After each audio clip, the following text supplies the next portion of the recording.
बागेश्वर महाराज की शारदीय नवरात्र की 9 दिनों की कठिन साधना जो उन्होंने अपनी पूरी श्रद्धा और भक्ति से की, अब पूर्ण हो चुकी है। इस साधना के दूसरे दिन धाम पर एक अद्वितीय दिव्य दरबार लगाया गया। इस दरबार में बागेश्वर सरकार ने जो संदेश दिया वह भारत के हर हृदय को झकझोरने वाला था। उन्होंने कहा, अब भारत की गली गली में केवल बजरंग बली की गूंज होगी। अगर तुम राम के नहीं हो तो किसी काम के नहीं। बागेश्वर सरकार का संदेश स्पष्ट था।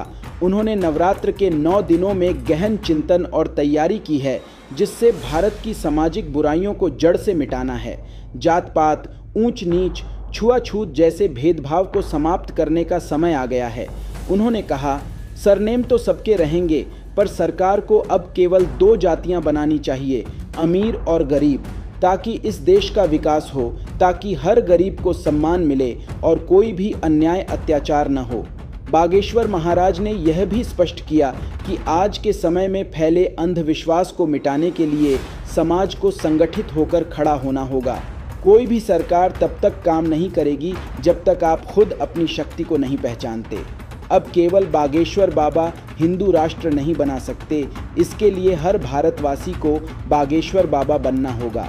उन्होंने कहा, तभी हम एक सशक्त, समृद्ध हिंदू राष्ट्र की स्थापना कर पाएंगे। ये शब्द केवल उपदेश नहीं थे, यह एक आह्वान था हर युवा, हर बहन भाई के लिए, देश की समृद्धि और एकता की दिशा में एक नया कदम उठाने का। इस भारत की गली गली में केवल बजरंग बली की चली। हमने तैयारी कर ली है कि अगर तुम राम के नहीं तो सच में किसी काम के नहीं। हमने 9 दिन में तैयारी कर ली है कि अब भारत से जात पात, भेदभाव, ऊंच नीच और छुआछूत को हम मिटा करके मानेंगे। हमने भारत में तैयारी कर ली है, सरनेम तो सबके रहेंगे, पर सरकार को 2 जातियां बनानी चाहिए। अगर जाति बनाने का शौक है सरकार को तो 2 जातियां बना दी जाएं, एक अमीर की, एक गरीब की, ताकि भारत का विकास हो, भारत समृद्ध हो और गरीबों के साथ अन्याय और अत्याचार ना हो। और भारत में वर्तमान में हो रहे अंधविश्वास को इन्हीं बल पर रोका जा सकता है। और देखो, कोई भी सरकार काम नहीं करेगी।